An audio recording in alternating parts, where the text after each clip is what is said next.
નમસ્કાર મિત્રો, government study ચેનલમાં આપનું સ્વાગત છે. આજે આપણો બીજો લેક્ચર સામાન્ય વિજ્ઞાનનો. આમાં આપણે જોઈશું ગતિ અને બળના નિયમો. આમાં આપણે જોઈશું પહેલાં ગતિ, ઝડપ, વેગ, એના થોડાક આપણે જે રાશિઓ બધી છે એ વિશે જાણીશું.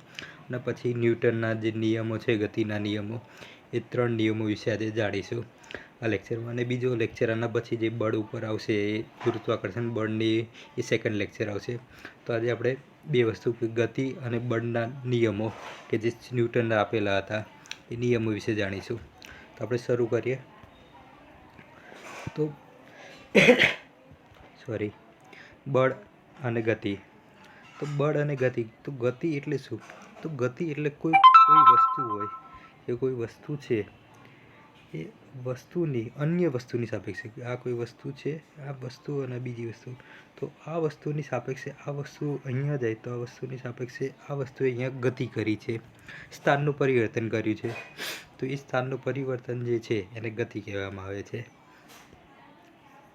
હવે આપણે અંતર, તો અંતર એટલે વસ્તુ દ્વારા કાપેલા કુલ પથને લંબાઈ કહે છે. હવે કોઈ વસ્તુ અહીંયા છે અને એ અહીંયા પહોંચે, તો એને અહીંયાથી આ અંતર જે કાપ્યું છે ને, એને લંબાઈ કહે છે. આ અંતર બી કાપે, આ રીતે કાપે, તો એને બી અહીંયાથી અહીંયા સુધી જાય, અહીંયાથી અહીંયા સુધી, તો બી એને અંતર જ કહેવાય, કાપેલું અંતર.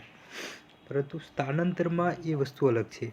સ્થાનાંતરમાં કોઈ વસ્તુ અહીંયા સ્ટાર્ટિંગ પોઈન્ટ છે અને અંતિમ પોઈન્ટ આ છે, અને આ માર્ગથી એને ગતિ કરી અહીંયા સુધી પહોંચ્યો હોય ને, અંતિમ પોઈન્ટ અહીંયા હોય, પણ એને કરેલું સ્થાનાંતર કેટલું થાય? અહીંયાથી જેટલું લઘુત્તમ અંતર, જે સૌથી લઘુત્તમ અંતર હોય, એને કહેવામાં આવે છે સ્થાનાંતર. તો બંનેના એકમો તો મીટર જ છે, પરંતુ આપણે જાણીએ છીએ કે અંતર છે એ અદિશ રાશિ છે. એને ખાલી મૂલ્યની જરૂર પડે છે, એની દિશાની જરૂર પડતી નથી. પરંતુ જ્યારે સ્થાનાંતરને દિશાની જરૂર પડે છે, આપણે જાણીએ છીએ દિશાની જરૂર પડે છે, આમથી આમ કરી તો બી, તો એને છે. અને મૂલ્ય, અંતરનું મૂલ્ય શૂન્ય હોઈ શકે. અંતર 0 કિલોમીટર કાપેલું હોય, 0 મીટર હોય, કાં ધન હોઈ શકે, 10 મીટર, 20 મીટર, 30 મીટર. પરંતુ સ્થાનાંતર જ્યારે એ 0 હોઈ શકે, 0 હોઈ શકે, શૂન્ય પણ હોઈ શકે, અને માઇનસમાં એટલે કે ઋણમાં બી હોઈ શકે.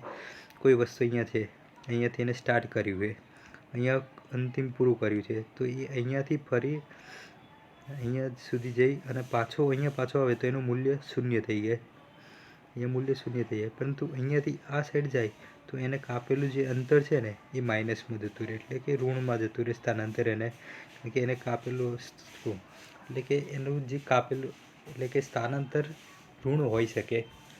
હવે બંનેના એકમ મીટર છે, સ્મોલ એમ આવશે, એનો ભૂલ છે, સ્મોલ એમ એને છે. એની અદિશ રાશિ છે, સ્થાનાંતર સદિશ રાશિ છે. આના જાણવા માટે આપણે દિશાની જરૂર પડશે.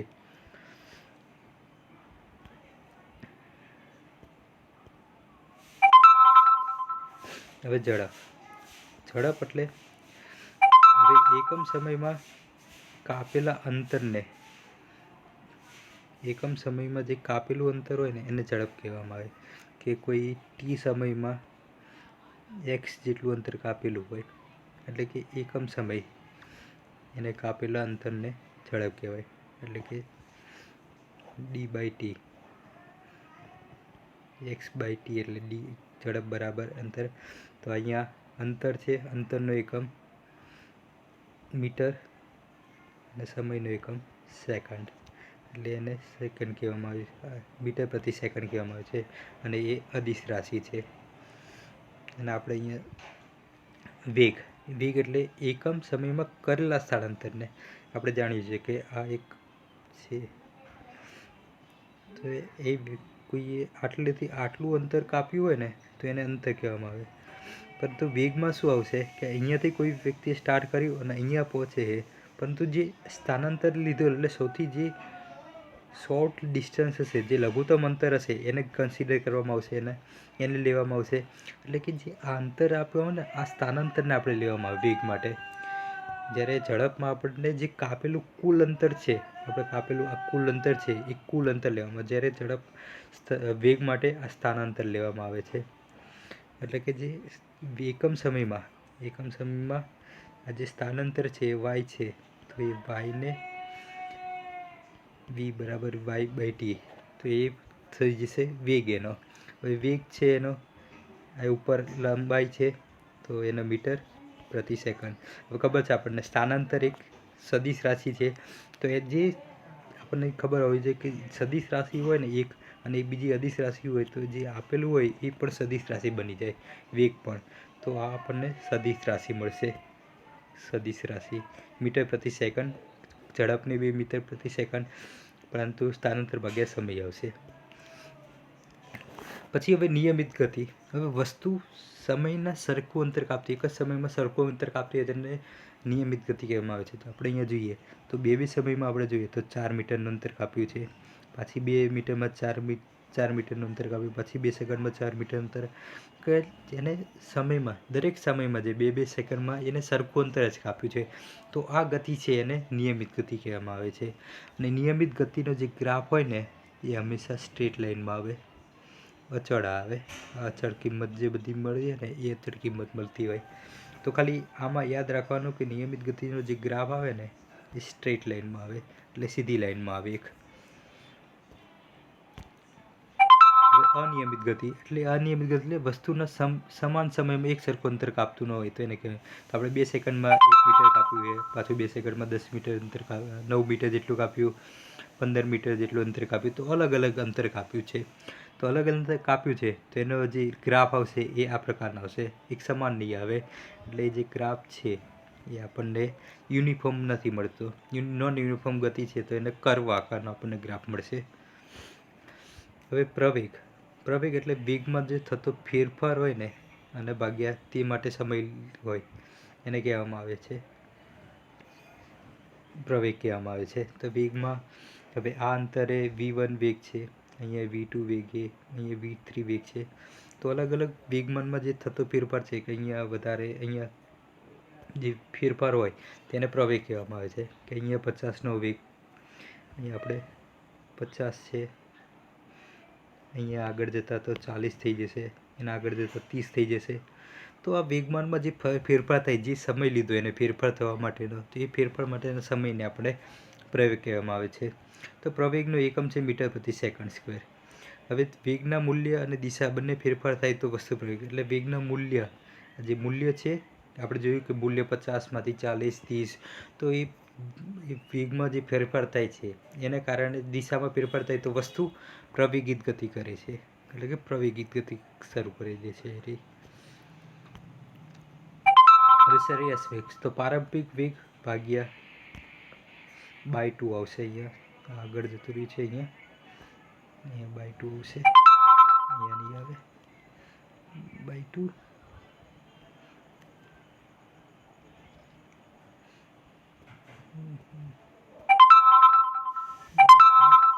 અને અહીંયા પર એક બાય અહીંયા ટી આવશે. તો સરેરાશ વેગ એટલે પ્રારંભિક વેગ ભાગ્યા અંતિમ વેગ. પ્રારંભિક વેગ છે ભાગ્યા અંતિમ વેગ જે છે સરેરાશ. આપણે જાણીએ છીએ કે એવરેજ જે કહીએ, એવરેજ કોઈ બી રન આપણે ખેલાડીના રન ગણીએ, એવરેજ કરીએ તો એના જે રન કર્યા હોય એના પ્રમાણે કરતા હોઈએ. હવે વર્તુળાકાર પથ પર ગતિપથનો વેગ, કોઈ વર્તુળાકાર હોય એના પર કોઈ વેગ જાણવો હોય તો કઈ રીતે જાણી શકાય? તો એના વેગ છે તો એનો પરિઘ થઈ ગયો, પરિઘ એના માટે એને લીધેલો સમય, એક અંતર ચક્કર પૂરું કરવા માટે, આ એક ચક્કર પૂર્ણ કરવા માટે એને લીધેલો સમય, એટલે એ ગતિપથનો પરિવેગ મળી જશે આપણને. તો 2πr એનો પરિઘ થઈ ગયો, અને સમયનો ટી એ સમય.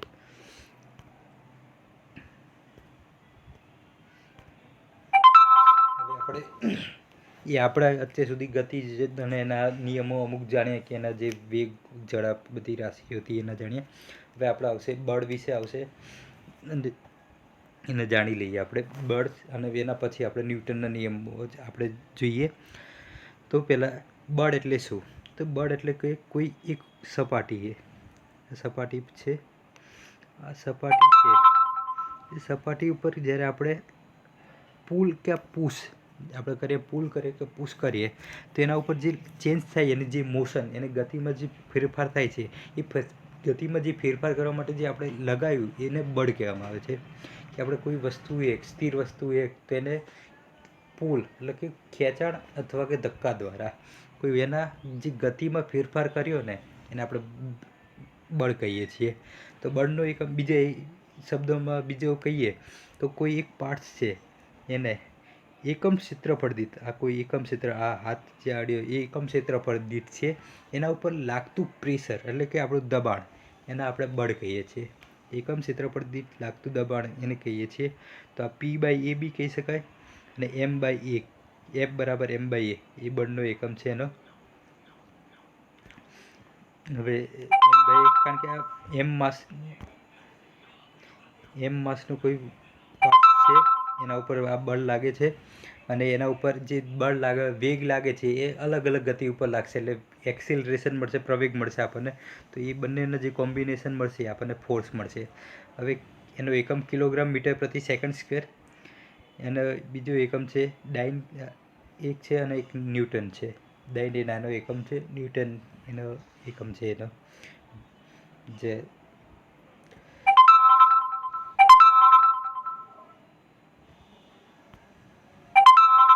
હવે સંતુલિત બળ અને અસંતુલિત બળ. હવે કે જ્યારે આપણે કોઈ વસ્તુ આપણે જે આ જોઈએ કે દોરડા ખેંચ આપણે રમ્યા હશે તેમાં જાણતા હશે કે જો આ બે વ્યક્તિ છે ને સરખા બંને તરફથી આ તરફ કે આ તરફ બંને બાજુ F ફોર્સ લાગે છે, બંને બાજુ F ફોર્સ લાગે, F જેટલું ફોર્સ લાગે છે બંને સાઈડ, F ન્યૂટન જેટલું ફોર્સ. તો બંને F ન્યૂટન જેટલું ફોર્સ લાગે એટલે કોઈ એકબીજાને ઉપર સંતુલિત એટલે કે એકબીજા ઉપર ખેંચાણ લાગશે નહીં, એકબીજા તરફ ખેંચી શકશે નહીં કારણ કે બંને તરફ સરખું બળ લાગે છે. એટલે એ પોતાની છે ને સંતુલિત સ્થિતિમાં રહે છે.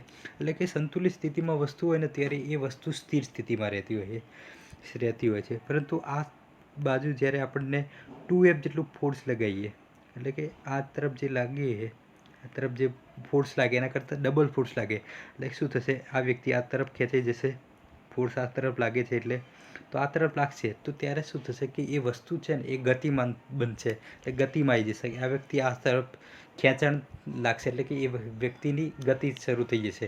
એટલે કે જ્યારે આપણને જોઈએ તો આ ફોર્સ જ્યારે લાગે છે કે સંતુલિત ફોર્સ હશે ત્યારે કોઈ ગતિ નહીં થાય, પરંતુ અસંતુલિત બળ લાગશે ત્યારે કોઈ વસ્તુ છે એ ગતિમાન અવસ્થામાં આવશે. એટલે હંમેશા નિયમ છે કે જ્યારે કોઈ બી વસ્તુ હોય ને એને ગતિમાન બનાવવું હોય ત્યારે અસંતુલિત ફોર્સ હંમેશા જરૂરી હોય છે. તો આ તરફ જ્યારે 2F ફોર્સ આપણે લગાવ્યો ત્યારે આ વ્યક્તિ આ તરફ ખેંચાયો એટલે કે એના તરફ અસંતુલિત બળ લાગ્યું છે, આમાં આ જે ફોર્સ લાગ્યું છે તે અસંતુલિત બળ લાગ્યું છે, એના કારણે વસ્તુ ગતિ કરશે. નહીંતર એ બંને સ્થિર સ્થિતિમાં રહેશે, એકે તરફ ખેંચાશે નહીં સંતુલિત બળ હશે તો. હવે અહીંયા આપણે જોઈએ છીએ કે આપણે આ વ્યક્તિ અહીંયા આપણે આ બોક્સ છે, આ બોક્સ છે અહીંયા નીચે ખરબચડી સપાટી છે આપણે. તો ખરબચડી સપાટીને કારણે શું થશે, આ બોક્સ એ બ્લોકને છે આપણે ધક્કો મારશું તો બ્લોકને આપણે ધક્કો મારીએ છીએ ને તો એની વિરુદ્ધ દિશામાં છે ને આપણને એક બીજો ફોર્સ લાગે છે, બીજી વિરુદ્ધ દિશામાં એક ફોર્સ લાગે છે જેને આ ધક્કાને અટકાવે, રોકે છે આપણે. તો એ જે બળ લાગે છે એ ઘર્ષણ બળ લાગે છે. આપણે જાણીએ છીએ કે આપણે કોઈ બી બાઇક ચલાવતા હોય કે સાયકલ ચલાવતા હોઈએ કે ગાડી ચલાવતા હોઈએ તો આપણે કોઈ બી વ્હીકલ ચલાવતા હોઈએ તો આપણે ગતિમાં હોઈએ, પણ જ્યારે એને આપણે રોકવું હોય ને ત્યારે આપણે બ્રેક મારીએ તો બ્રેક મારીએ છીએ ત્યારે એ શું થાય છે કે બ્રેક લાગે એના કારણે જે આપણા ટાયર છે એની સાથે ઘર્ષણ બળ લાગે છે અને એ ઘર્ષણના કારણે આપણી પાછળની સાઈડ વધારે પ્રેશર લાગવાને કારણે, વિરુદ્ધ સાઈડ લાગવાના કારણે, ઘર્ષણ બળને કારણે આપણું બાઇક સ્થિર સ્થિતિમાં આવે છે અને આ જ નિયમના કારણે બાઇક ઊભો રહી જાય છે બ્રેક મારીએ ત્યારે. એટલે બ્રેક જે છે એ ઘર્ષણનું કામ કરે છે આપણા ટાયર સાથે અને એ ઘર્ષણ બળ લાગવાના કારણે આગળની ગતિ તરફ આપણે જે તરફ જઈએ છીએ એની વિરુદ્ધ દિશામાં આપણને ઘર્ષણ બળ લાગતું હોય છે. તો આપણને આ તરફ ફોર્સ લાગે છે તો ઘર્ષણ બળ એની હંમેશા વિરુદ્ધ દિશામાં હોય છે. જો ઘર્ષણ બળ છે આપણે F/F જે અહીંયા છે, F/F ફ્રિક્શન ફોર્સ અને એક્ચ્યુઅલ ફોર્સ જે છે, જો બંને સમાન હશે તો એ ગતિ કરી શકશે નહીં, સંતુલિત અવસ્થામાં રહેશે.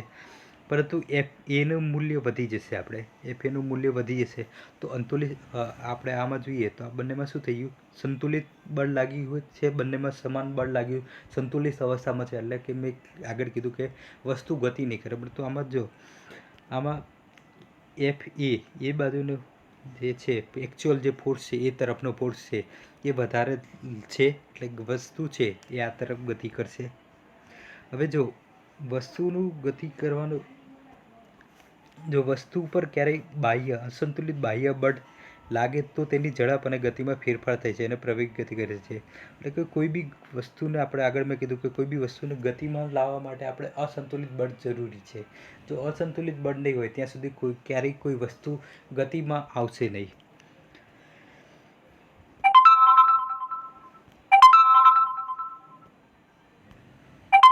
હવે ગતિનો પ્રથમ નિયમ જે છે એ ગતિનો પ્રથમ નિયમને આપણે જડત્વનો નિયમ પણ કહેવામાં આવે છે. તો આ એક ક્વેશ્ચન અહીંયાથી જ બની જાય કે ગતિનો જે પ્રથમ નિયમ છે એને બીજો કયા નિયમ તરીકે ઓળખવામાં આવે છે, તો જડત્વનો નિયમ તરીકે ઓળખવામાં આવે છે. તો આપણે જોઈ લઈએ ગતિનો નિયમ શું કહે છે આપણને. તો ગતિના નિયમો કોને આપ્યા, તો ગતિના નિયમો સર આઇઝેક ન્યૂટને આપ્યા. તો એને પહેલો નિયમ આપ્યો કે દરેક વસ્તુ પોતાની સ્થિર અવસ્થામાં કે સુરેખ પથ પર, કોઈ અહીંયા વસ્તુ છે હારી ના સુરેખ અવસ્થામાં છે, તો સ્થિર અવસ્થામાં હોય કે સુરેખ પથ પર આગળની ગતિ અવસ્થામાં જાળવી રાખે. એટલે કે કોઈ વસ્તુ આ સ્થિર અવસ્થામાં છે કે જ્યાં સુધી એના ઉપર કોઈ બાહ્ય બળ લગાવવામાં નહીં આવે ત્યાં સુધી એ પોતે સ્થિર અવસ્થામાં જ રહેશે. અને જો કોઈ ગતિમાન છે, કોઈ ગતિ કરતો જે વસ્તુ છે તો એને જો બાહ્ય બળ લગાવવામાં નહીં આવે, ગતિ કરતો હશે અને જે બાહ્ય બળ લગાવવામાં નહીં આવે તો ત્યાં સુધી પોતાની અવેગિત ગતિ જે ચાલુ રહેશે કે પોતાની ગતિ ચાલુ જ રાખશે. પણ સામે એની સામે બીજું એક ગતિ લગાવવામાં આવશે, એનો બળ લગાવવામાં આવશે તો એ ગતિમાં એ ઊભું રહી જશે. એટલે કે બાહ્ય બળ લગાવવાની જરૂર પડશે. એટલે એને એ કહ્યું કે જો કોઈ વસ્તુ સ્થિર અવસ્થામાં હશે એના ઉપર જ્યાં સુધી બાહ્ય બળ લગાવવામાં નહીં આવે ત્યાં સુધી ગતિ નહીં કરે. અને જો ગતિમાન અવસ્થામાં હશે, ગતિ કરતો કોઈ વસ્તુ હશે અને એના સામે વિરુદ્ધ દિશામાં બીજી કોઈ ગતિ બાહ્ય બળ લગાવવાને ત્યાં સુધી સ્થિર રહેશે નહીં, એ અચળ વેગી ગતિ ચાલુ રાખશે પોતાની. એટલે એને એ કહ્યું છે અને આપણને, અને સાથે એને જે નિયમ આપ્યો છે જડત્વનો નિયમ આપ્યો છે. તો જડત્વનો નિયમ આપણે આગળ જોઈ લઈએ. પહેલાં ઇનર્શિયા ફોર્સ આપણે નથી લખ્યો આમાં, પણ જડત્વનો નિયમ જણાવી દઉં. જડત્વનો નિયમ શું છે કે જ્યારે આપણે કોઈ વસ્તુ ઉપર બળ લગાવીએ છીએ ત્યારે એની વિરુદ્ધ દિશામાં છે ને આપણને દરેક વસ્તુ પોતાની ગતિ જે અવસ્થા ચાલતી હોય ને એ ગતિ અવસ્થાને પરિવર્તન થાય ને એ પરિવર્તનનો વિરોધ હંમેશા કરતો હોય છે. દરેક વસ્તુ પોતાની ગતિની અવસ્થામાં થતા પરિવર્તનોનો જે વિરોધ કરે છે ને એને જ જડત્વ કહેવામાં આવે છે. તો કોઈ વસ્તુની સ્થિર અવસ્થામાં રહેવાની કા અચળ વેગી, આપણે મેં તમને કીધું કે અહીંયા આ કોઈ વસ્તુ છે તો સ્થિર અવસ્થામાં રહેવાની કાં કોઈ ગતિ અવસ્થામાં રહેવાની જે પરિસ્થિતિ હોય છે તો એનો ગતિમાં રહેવો હશે તો એ પોતાની ગતિ ચાલુ રાખવા માટે એ જડત્વનો હંમેશા રાખશે કે પોતાની અવસ્થામાં થતા પરિવર્તનનો વિરોધ કરશે. તો એના આપણે નિયમો આપણે જોઈએ, એ એક્ઝામ્પલ જોઈએ કે બસ આપણે જ્યારે ઉપડે છે ત્યારે આપણે સ્થિર સ્થિતિમાં બેઠા હોય છે, પરંતુ આપણે જ્યારે બસ ઉપડે છે ને ત્યારે આપણે પાછળની તરફ નમી જઈએ છીએ. તો એનું કારણ શું કે કારણ કે આપણે સ્થિર સ્થિતિમાં હતા અને જે બસ છે ને એ આગળની તરફ ગતિ કરવા લાગી. અને બસ આગળની તરફ ગતિ કરવા લાગે એટલે કે આપણે આગળની તરફને જે લાગ્યો બળ એના વિરોધમાં આપણે છે ને પાછળની તરફ જે જડત્વના નિયમને કારણે આપણે પાછળની તરફ ગતિ કરી. કારણ કે એ જે પરિવર્તન થયું આપણે બળમાં કે આપણે આગળની તરફ જે બસ છે એના કારણે જે બળમાં જે પરિવર્તન થયું ને એના વિરોધમાં આપણને પાછળની તરફ આપણે ઝૂકી જઈએ છીએ. તો આ જડત્વના કારણે થયું, કારણ કે આપણે જે પરિવર્તન થયું એના વિરોધ કર્યો આપણે.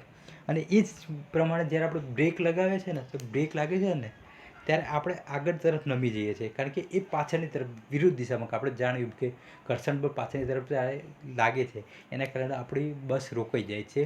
તો એ બસ રોકાઈ જાય એટલે પાછળની તરફ બળ લાગ્યું ને એના કારણે આપણે આગળની તરફ ઝૂકી જઈએ છીએ. એ રીતે આપણે જોઈએ છીએ. તો એક કેરમની આપણે થપ્પી કરીએ, કેરમના કૂકરા આપણે કરીએ તો કૂકરીની બધી થપ્પી, અને એને સ્ટ્રાઇકર વડે આપણે જ્યારે કોઈ સ્ટ્રાઇકર વડે આપણે જ્યારે એને ઓલી કરીએ તો એને એક નીચેની ખાલી થપ્પી રહે, નીચેનો જે કુકરી એ જ ખાલી જશે અને બીજી બધી નીચે નમી જાય. કારણ કે એ રહીને ઉપરની બધી રહીને એ પોતાના સ્થિર અવસ્થામાં રહેવા, એટલે પોતાના જડત્વનો નિયમ એ વિરોધ કરે છે. એટલે ખાલી એક નીચેની જશે. જે રીતે આમાં આપણે જોઈએ છીએ કે આમાં ગ્લાસમાંથી આપણે જે પૂઠા ઉપર એક સિક્કો મૂક્યો છે, હવે એને ધક્કો મારીએ ને તો એ છે ને પૂઠામાંથી જે છે પૂઠું તો હટી જશે, પરંતુ એ જે સિક્કો છે ને એ જડત્વના નિયમનો વિરોધ કરશે. કારણ કે આગળની તરફ ગતિ નહીં કરે, એનો વિરોધ કરે છે અને એ સિક્કો છે એ નીચેની તરફ ગતિ કરશે. એ રીતે અહીંયા છે કે આપણે અહીંયા આ કોઈ ધાર ઉપર છે, અહીંયા બોલ મૂકેલા છે એના ઉપર, તો જ્યારે એને ગતિ કરવામાં આવે છે ધાર ઉપરથી નીચે, પણ અહીંયા જે રૂકાવટ આવી, આપણે એને એક રોકી દીધું એ તો કારણ કે આ વસ્તુ હતા એ ઝડપમાં હતા, ગતિમાં હતા. એટલે ગતિમાં હતા એના કારણે આ જે બોલ છે એ પણ પોતે ગતિમાં હતા અને એ ગતિના કારણે એ આગળની તરફ ગતિ કરી, એ ઊભા ના રહી ગયા. કારણ કે એના પરિવર્તનનો વિરોધ કર્યો, એ આગળની તરફ આગળ વધ્યા એના. કારણ કે એ જે ગતિ ચાલતી હતી એ ગતિમાં રહેવા માગતા હતા. એટલે કે જે જડત્વનો નિયમ છે એ વસ્તુ આ દેખાડે છે કે તમારે કે આપણે આગળ જે આપણે જે બળ લગાવીએ છીએ એની જે વિરોધ પરિવર્તન જે થાય છે એનો વિરોધ કરવાનો. એ વસ્તુ આપણે બીજા ઘણા બધા આવલામાં જોઈએ આપણે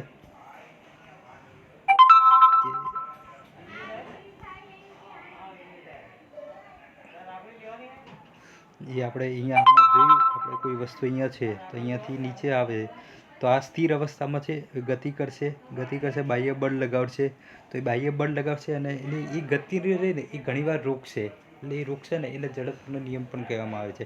ઘણીવાર વસ્તુ આપણે મૂકતા હોઈએ છતાં પણ કોઈ પથરો હોય નીચે પડ્યો હોય અને અહીંયા આપણે કોઈ પથરો આપણે રોકવા માટે મૂક્યો હોય, નાનો પથરો ખબર છે, તો પછી એને ગતિ કરી દે. એટલે એ જડત્વ તરીકે આપણે ઊભું રાખવા માટે ઊભો, પરંતુ એ એને વિરોધ કરે છે. તો એ ગતિના જે નિયમ છે ને એને વિરુદ્ધ એ છે. એટલે એ જડત્વનો નિયમ દર્શાવે છે. હવે જડત્વનું જે કોઈ બી વસ્તુનું માપ હોય ને, જે જડત્વ છે કોઈ વસ્તુનું દ્રવ્યમાન એ તેના જડત્વનું માપ છે. હવે કોઈ વસ્તુનું માપ છે, હવે એના જડત્વનું માપ છે. હવે આમાં જોઈએ આપણે તો કોઈ આપણે ગતિ કરે છે ગાડી આપણે આ પિક્ચરોમાં જોયું છે કે ઘણીવાર ગાડી ઉપર હીરો બેઠો હોય અને જ્યારે ગતિ કરતો હોય, વિલન ગાડી ચલાવતો હોય અને બ્રેક મારે તો એ આગળની તરફ નમી જાય. એનું કારણ શું? કારણ કે જે ગાડી હતી ને એ વેગમાં હતી, એટલે કે એક ઝડપ હતી એની એક. પરંતુ જે જ્યારે ઊભી રહી જાય છે ને ત્યારે એ પોતે તો ઝડપમાં જ છે, ગાડી તો ઝડપમાંથી પર એ ઊભી રહી ગઈ, પરંતુ જે વ્યક્તિ હતો ને એના ઉપર બેઠો હતો એ પણ એક ઝડપમાં હતો અને એ ઝડપ હતી ને, પરંતુ ગાડીએ તો પોતાના જે જડત્વના નિયમ બ્રેકના કારણે પોતાને રોકી લીધું, પરંતુ વ્યક્તિ રહ્યો ને એ આગળની તરફ નમી જશે. કારણ કે જડત્વનો નિયમનો જે ઊભી રહી જવાનું છે બ્રેક લાગવાનો, પણ એના પરિવર્તન જે થયું ને પોતાની વેગમાં, પોતે તો ઝડપમાં હતો, તે પોતાના વેગમાં જે ઊભી રહી ગઈ ગાડી અને જે પોતાના વેગમાં જે ઝડપ હતી એ ઊભી રહી ગઈ અને જે પડી ગયો વ્યક્તિ, તો એ જડત્વના જે નિયમ ઊભો રહેવાનો હતી ને પોતે તો વેગમાં હતો અને જે બ્રેક મારી એ ઊભી રહી ગઈ ગાડી, પરંતુ એ તો વેગમાં હતો એના કારણે એ વિરોધ કર્યો, જે બ્રેકનો વિરોધ કર્યો અને એના કારણેથી આગળ નમી, એટલે પડી ગયો આગળ, કે એ નમી ગયો આગળ એના કારણે. હવે જે કોઈ બી વસ્તુનું દ્રવ્યમાન છે ને, કોઈ વસ્તુ છે આ વસ્તુનું જે દ્રવ્યમાન છે ને, એટલે કે એનું માસ જે છે એ માસ છે એ તેના જડત્વનું માપ છે. એટલે કે જડત્વ કે એક જડત્વ એટલે આપણે જાણીએ છીએ કે જડત્વ એટલે કે સ્થિર અવસ્થામાં રહી જાય એને, કે આપણે જડ કોઈ બીને કહેતા હોય કે કોઈ માનતો ના હોય તો આપણે એને કહીએ કે તું જડ જેવો છે, તો એને જડત્વ, એને એ જ કહેવાય કે જડત્વ એટલે કે કોઈ સ્થિર અવસ્થામાં રહી ગયો હોય એના ઉપરથી. તો અહીંયા આપણે કોઈ ફૂટબોલ લઈએ તો ફૂટબોલને આપણે જ્યારે કિક મારીએ ને આપણે, તો કિક મારીએ ત્યારે એ આગળ જાય છે, તો એનું જે દ્રવ્યમાન છે ને એ ઓછું આવે છે. પરંતુ એટલી જ સાઇઝનો કોઈ આપણે પથ્થર લઈએ અને એને આપણે પથ્થરને આપણે કિક મારીએ તો, કારણ કે એનું તો માપ, એનું દ્રવ્યમાન જે હશે, જેનો જે દ્રવ્યમાન હશે એ વધારે હશે અને એના કારણે એ પથ્થર નહીં જાય આપણે દૂર સુધી, કારણ કે આપણો પગ તૂટી જશે કે આ પથ્થર થોડોક હલશે કે વધારે નહીં હલે. તો એ જે દ્રવ્યમાન છે ને એ જડત્વનો એનો માપ દર્શાવે છે. તો આપણે જડત્વનું જોયું. હવે આપણે આગળ જોઈએ તો ગતિનો બીજો નિયમ, તો કોઈ વસ્તુના વેગમાનમાં ફેરફારના સમય દર તેના પર લાગતા અસંતુલિત બળ જેટલો અને બળની દિશામાં હોય છે. એટલે કોઈ વેગમાન છે, હવે આ તરફ વેગમાન લાગે છે એનો,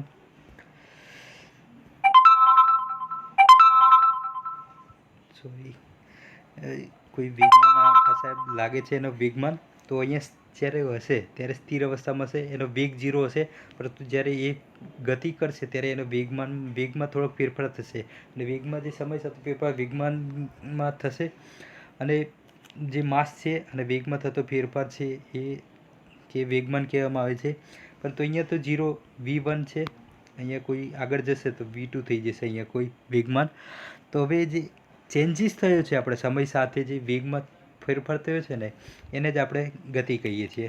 હવે આપણે એને એક સાદી ભાષામાં સમજી લઈએ કે હવે કોઈ વસ્તુ છે અહીંયા, આ વસ્તુ કોઈ અહીંયા હતી, આ રોકેટ, અને એ રોકેટ જ્યારે હતું તો સ્થિર અવસ્થામાં હતું. હવે સ્થિર અવસ્થામાં હતું તો આ રોકેટનું કોઈક માસ હશે, રોકેટનું કોઈક માસ છે. હવે એક રોકેટના માસને જ્યારે અહીંયા તરફથી જ્યારે વેગ આપવામાં આવ્યો ને, તો આપણે વેગ આપ્યો એને અત્યારે, સોરી, અહીંયા માસ છે આનું, અને અહીંયા આને વેગ આપવામાં આવ્યો. તો આ V1 વેગ સ્ટાર્ટિંગ વેગ છે, ઇનર્શિયા બી કહી શકાય, VI કહી શકાય.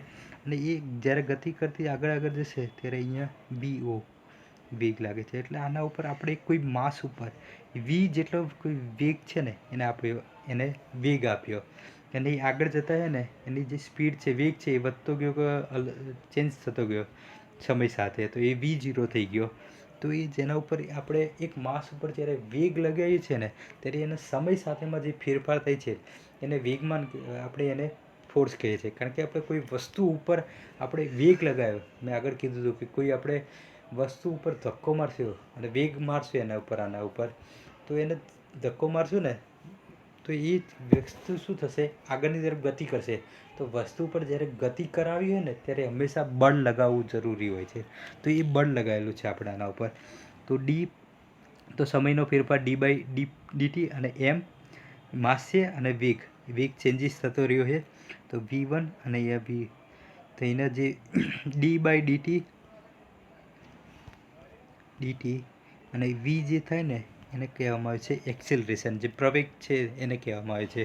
તો F બરાબર m તો સમાન હતો બધેમાં, કારણ કે આમ તો વેગ તો સરખો જ, માસ તો એનો સરખો જ રહેવાનો, સોરી, અને માસ જે છે એ સરખું જ રહેવાનું છે, માસ સરખું રહેશે પણ વેગ બદલાતો રહેશે, V સમયની સાથે બદલાવે એટલે એક્સેલરેશન, એટલે F બરાબર a બન્યો, એટલે આપણને એ મળ્યો આપણને ગતિનો બીજો નિયમ. તો આપણને ગતિનો જે બીજો નિયમ છે ને એ આપણને બળની વ્યાખ્યા આપે છે, બળનું મૂલ્ય આપે છે. જે ગતિનો બીજો નિયમ શું આપે છે, બળનું મૂલ્ય આપે આપણને. તો જે એનો એકમ શું છે, આપણે કિલોગ્રામ મીટર પ્રતિ સેકન્ડ સ્ક્વેર કે ન્યૂટન જે છે એ આવશે. હવે આપણે જોઈએ છીએ કે કોઈ વસ્તી જ, આપણે કોઈ ખેલાડી હોય, આપણે કોઈ શોટ માર્યો હોય અને ઉપરથી કોઈ કેચ નીચે આવે ને ત્યારે એ વ્યક્તિ, જ્યારે ખેલાડી છે ને એના હાથમાં જ્યારે બોલ આવે છે ને ત્યારે એનો બોલ નીચે તરફ થોડોક જાય છે. એનું કારણ શું, કારણ કે એના જ્યારે બોલ હાથમાં આવે છે ને ત્યારે એનામાં થોડોક વેગ હોય છે, અને એ જ્યારે હાથમાં આવે ને ત્યારે એનામાં થોડોક વેગ હોવાના કારણે તમારો હાથ નીચે જશે, અને એના કારણે તમારા હાથ ઉપર થોડોક ફોર્સ લાગશે, અને ફોર્સ લાગવાના કારણે એ હાથ નીચે જાય છે.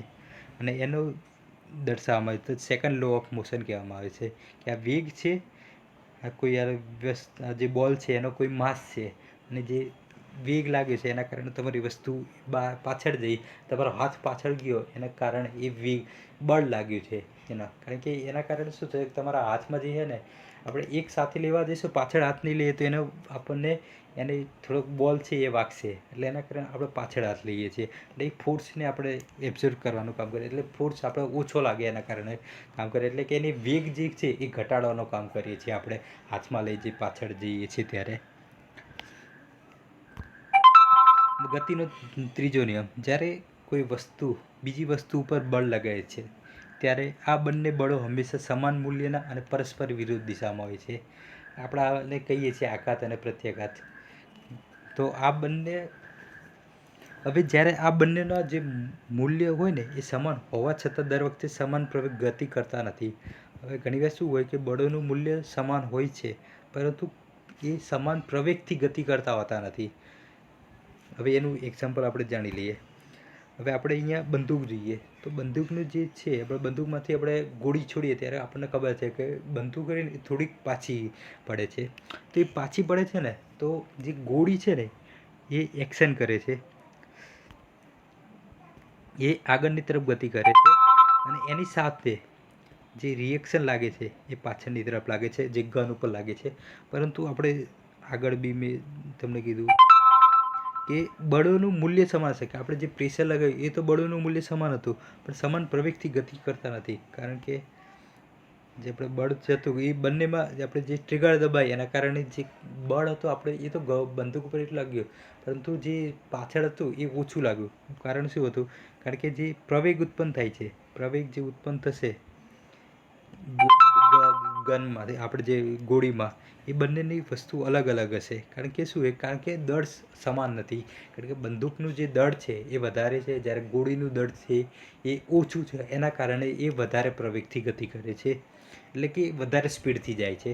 અને એને સામે જેટલો પ્રત્યાઘાત જે લાગવો જોઈએ, આઘાત જેટલો લાગે છે ને જે ગોળી ઉપર જે આઘાત લાગે છે એ વધારે પ્રયોગથી લાગે, ત્યારે એની વિરુદ્ધમાં જે પ્રત્યાઘાત લાગે છે એ ઓછી લાગે છે. તો એના કારણે જે આઘાત છે, હવે આપણે જાણીએ છીએ કે આપણે જીમમાં જઈએ તો ટ્રેડમિલ હોય છે, અને ટ્રેડમિલ ઉપર ચાલતા હોઈએ તો આપણે એના જે છે ને તો અહીંયાથી પાછળની આ સાઈડથી આપણે પાછળ જઈએ તો એ ટ્રેડમિલ પાછળની સાઈડ જાય છે. તો આપણે એક્શન આ સાઈડ કરીએ છીએ અને આપણો પગ આગળની તરફ જશે, આગળની તરફ આપણે ગતિ કરતા રહીશું, આગળ ગતિ કરતા રહીશું. એટલે આપણે જે એમાં હવે એ એક્ઝામ્પલ આપણે જોઈએ તો કોઈ બાળક છે, આપણે કોઈ વ્યક્તિ છે એ આ હોડીમાં ઊભો હોય અને હોડીમાંથી એ કોઈ સ્થાન ઉપર જવા માગતો હોય ને, તો હોડીમાંથી જ્યારે એ બહાર નીકળે ને ત્યારે હોડી એને એ પાછળની તરફ ગતિ કરે છે.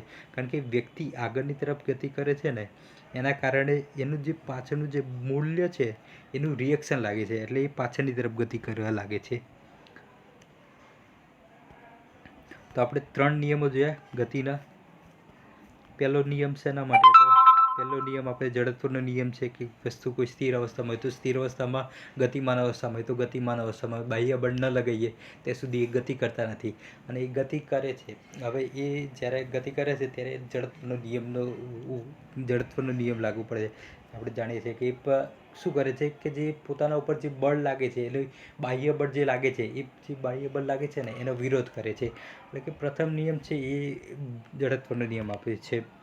હવે બીજો નિયમ છે એ શું આપે છે? એ બળનું મૂલ્ય આપે છે આપણને. જે બળનું મૂલ્ય F = ma આપણને જે મળે છે એ સેકન્ડ નિયમ ઉપરથી મળે છે. તો એ બળનું મૂલ્ય આપે. અને ત્રીજો નિયમ છે આપણો એ આઘાત અને પ્રત્યાઘાત જે છે, એક્શન એન્ડ રિએક્શન, જે એના ઉપરથી કે હંમેશા સમાન મૂલ્ય એના પરસ્પર વિરુદ્ધ દિશામાં હોય છે. તો આપણે અમુક નિયમો આપણે જે આ એક્ઝામ્પલ જોયા એના. હવે આગળ આપણે જોઈએ, આપણે દરરોજ આપણે નક્કી કર્યું છે આપણે કે અમુક કોઈ એકમ હશે એના આપણે થોડુંક જાણી લઈશું કે દરરોજ નવું વધારે ગોખવા જઈશું તો એક દિવસે નહીં ગોખાય, અને ગોખવાનું જ છે આપણે. પરંતુ અમુક દિવસે ગોખશું તો વધારે યાદ રહેશે. તો અતિ લાંબા અંતર માટે જે અંતર હોય એના માપવા માટે આપણે મીટર કે કિલોમીટર માપવા, પણ લાંબુ અંતર હોય તો એના માપવા માટે પ્રકાશ વર્ષ યુઝ કરતા હોય છે, કે આપણે સૂર્ય કેટલા દૂર છે પૃથ્વીથી, તો કેટલા પ્રકાશ વર્ષ દૂર છે. તો સૂર્યનું જે અતિ લાંબો અંતર માપવું હોય ને તેના માટે તો 1 પ્રકાશ વર્ષ બરાબર 9.46 × 1012 કિલોમીટર. હવે જો આને મીટરમાં ફેરવવું હોય તો 1015 થઈ જશે, કારણ કે કિલોમીટરમાં એ મીટરમાં ફેરવીએ તો 10³ વધી જશે, તો 1015, તો 9.46 × 1015. હવે અંતરનો સૌથી મોટો એકમ કયો છે? તો સૌથી મોટો એકમ છે પારસેક. પ્રકાશ વર્ષ કરતાં પણ વધારે મોટો એકમ છે તો પારસેક છે. હવે એ પારસેકનું મૂલ્ય કેટલું છે પ્રકાશ વર્ષ કરતાં? પ્રકાશ વર્ષ કરતાં 3.2 ગણું વધારે છે. હવે આપણે એક્ઝામમાં પૂછે પારસેકનું મૂલ્ય પ્રકાશ વર્ષ કેટલા ગણું વધારે છે? તો 3.2 ગણું વધારે. 2 આપણે રાખીએ, 2.5 રાખીએ, 3.25નું રાખીએ 3.25, તો એ ચાલી જશે. હવે એનું 3.25 × 9.46 કરશું તો આટલો આપણને કિંમત મળશે. આપણને તેનું જે મૂલ્ય છે આપણને તો 3.08 × 1013 કિલોમીટર. અને મીટરમાં ફેરવવું હોય તો 3.08 × 1016 મીટરમાં. તો એક પાર્સેકનું મૂલ્ય આટલું થાય. તો આજે આપણે ચડીએ. Thank you very much.